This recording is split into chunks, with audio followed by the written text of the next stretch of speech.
Nashik road गुन्हे शोध पथकाने गावठी कट्टा बाळगणाऱ्यांना ताब्यात घेत 25,500 रुपये किमतीचे देशी बनावटीचे पिस्तूल, कट्टा, मॅगझिनसह जिवंत काडतूस असा मुद्देमाल जप्त केलाय. नाशिक शहर पोलीस आयुक्त संदीप कर्णिक यांच्या आदेशान्वये नाशिक रोड पोलीस स्टेशनच्या हद्दीत अवैध अग्निशस्त्र बाळगणाऱ्या इसम गुन्हेगार यांच्यावर कारवाई करण्याचे आदेश केले होते. या अनुषंगाने नाशिक रोड पोलीस स्टेशन हद्दीतील गुन्हे शोध पथकाचे पोलीस अंमलदार विशाल कुवर, समाधान वाचे यांना गोपनीय माहिती मिळाली.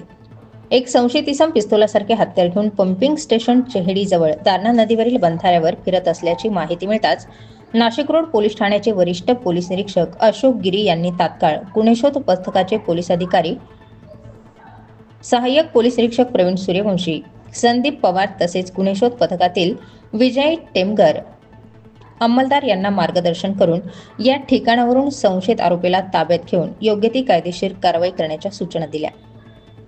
गुन्हे शोध पथकातील पोलीस अधिकारी व अंमलदार यांनी पंपिंग स्टेशन चेहडीजवळील दारणा नदीवरील बंधाऱ्यावर चेहडी येथे साध्या वेशात जाऊन सापळा रचत संशयित इसम हालचाली करत असल्याचं जाणवलं. याला पोलीस पथकाने ताब्यात घेतला असता या इसमाने पळून जाण्याचा प्रयत्न करताच पोलिसांनी पाठलाग करून त्याला शिताफीने ताब्यात घेत प्रशांत विनोद सिंग बाई यस याची अंगझडती घेतली असता एक देशी बनावटीचा पिस्तूल, कट्टा, मॅगझिनसह 500 रुपये किमतीचे जिवंत काडतूस असा एकूण 25,500 रुपये किमतीचा मुद्देमाल आढळून आला.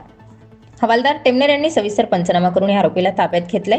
गुन्हे शोध पथकाचे पोलीस अंमलदार विशाल कुवर यांनी दिलेल्या फिर्यादीवरून नाशिक रोड पोलीस ठाणे येथे गुन्हा रजिस्टर नंबर 653/2024 भारतीय हत्यार कायदा कलम 3/25 सह महाराष्ट्र पोलीस कायदा कलम 135 प्रमाणे गुन्हा दाखल करण्यात आलाय. सदर गुन्ह्यातील पुढील तपास पोलीस हवालदार टेमनेर करीत आहेत. स्टार 24 फास्ट न्यूजसाठी माधव खाबिया सह भैयासाहेब कटारे, नाशिक रोड.